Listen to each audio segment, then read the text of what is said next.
Hey guys, Cody Allen here. I don't know about you, but my favorite season of the year is finally here. Hit the kayak on the buckets!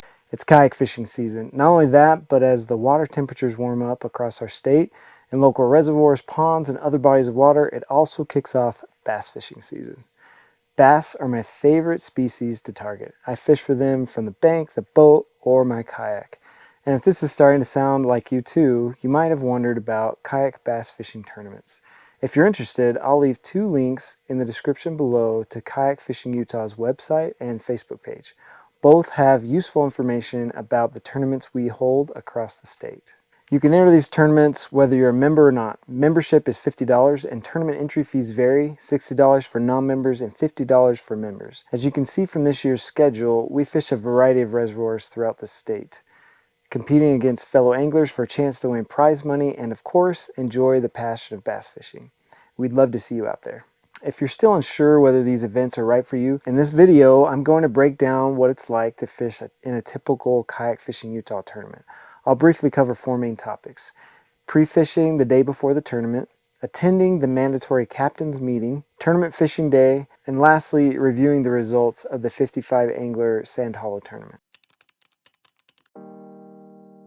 If you decide to fish in one of these tournaments, I highly recommend you pre-fish the day before. Pre-fishing is a great way to get a head start by scouting potential spots and figuring out if the fish are actually there. It also gives you a chance to practice with any new gear, lures, or rods.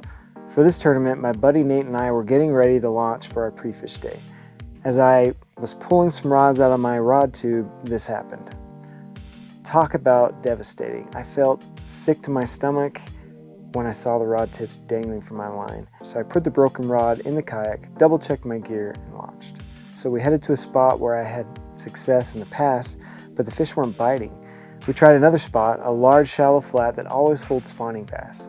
As we approached, we saw bass beds everywhere, but they were empty. That told me that they were definitely on post-spawn, but as we ventured further, we spotted a pair of bass actively trying to spawn.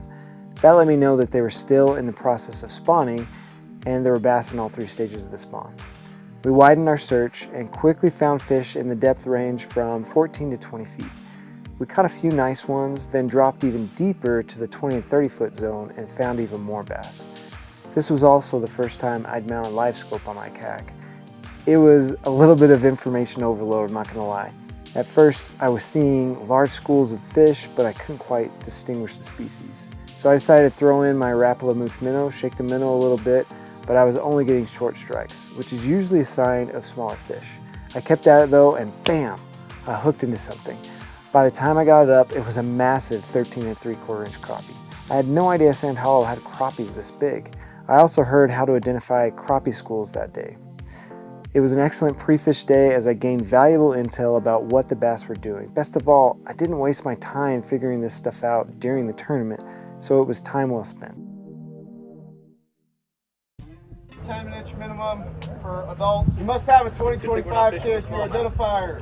Anglers must check in and out on the TourDX app. Failure to do so may result in disqualification. Ramp etiquette. Have the kayak ready before you back down the ramp.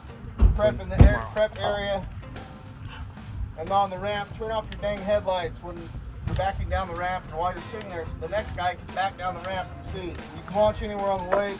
Keep some distance from each other unless you're invited in, 25 yards. If you're passing another angler, ask which way they would like you to go around. Winners of $600 or more in a single tournament must fill out a W-9 before receiving any winnings.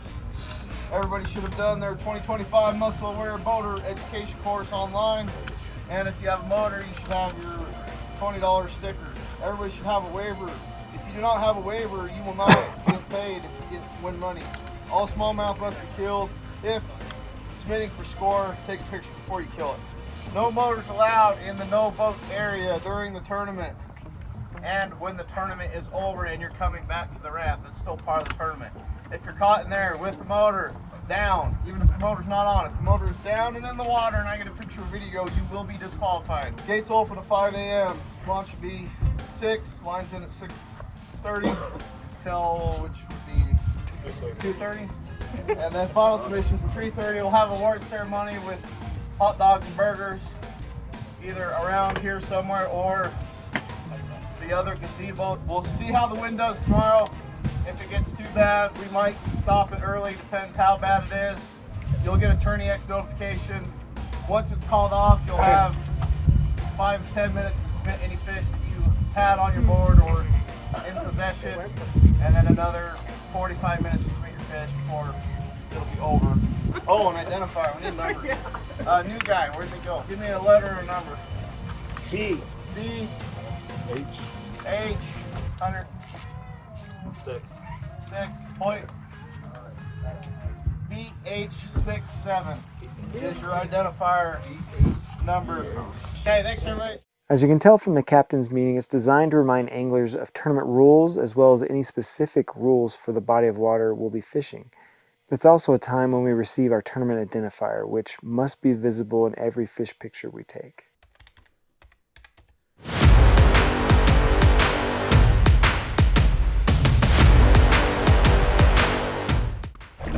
Okay, Nate, tell us your goals. My goal is to be in the top 55 and to catch 1 fish. It's good goals. We got the sunrise coming up. Everybody's just launching.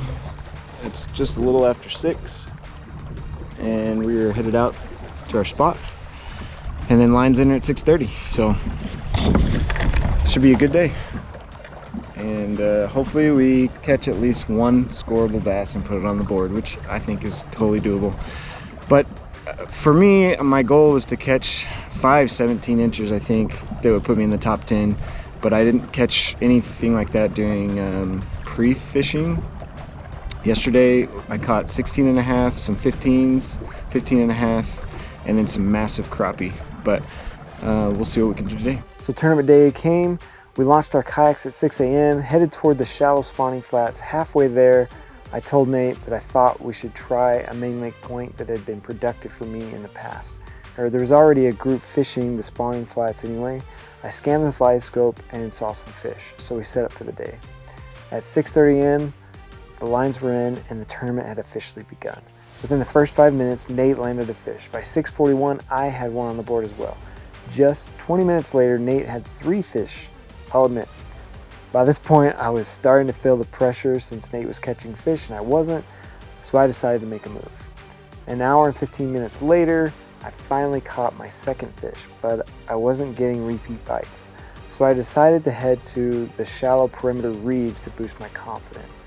At 8:52 a.m., I landed a small one on a Ned rig, and then just 8 minutes later after that, I caught a 14 1/4 inch bass, my 4th fish. Things were looking up.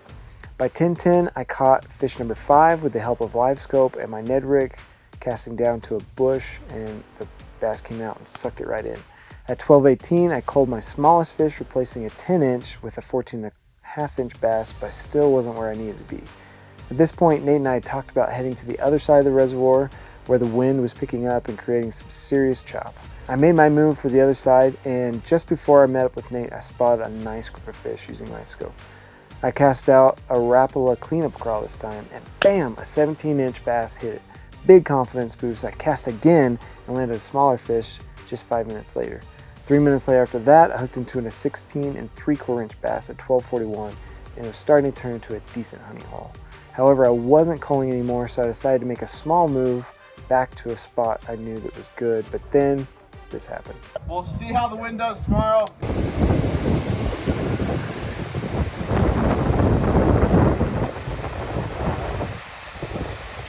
That's right, the wind picked up, it was violent, and it started to make us pretty uneasy. We made a quick decision to head for the dock. As we got closer, we realized we weren't going to make it, so we veered toward a beach where we could safely land our kayaks. With an hour left in the tournament, we realized we wouldn't have any time to try moving spots again, so we called it a day. Lines out, we're at 2:30 and the tournament ended.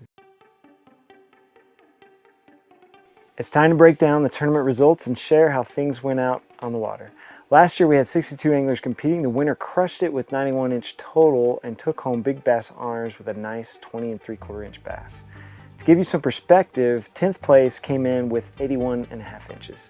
Fast forward to this year's tournament, we had 55 anglers show up to compete. The winner took it with 88 3/4 inches, and this year's big bass measured 19 1/4 inches. My personal goal was 5 bass at 16.5 inches each. That would have given me 82.5 inches. I was hoping that was enough for a top 10 finish. Not this year. 10th place this time had a solid 84 inches. The level of competition is definitely rising. Anglers are getting better and better each season, which is a good thing.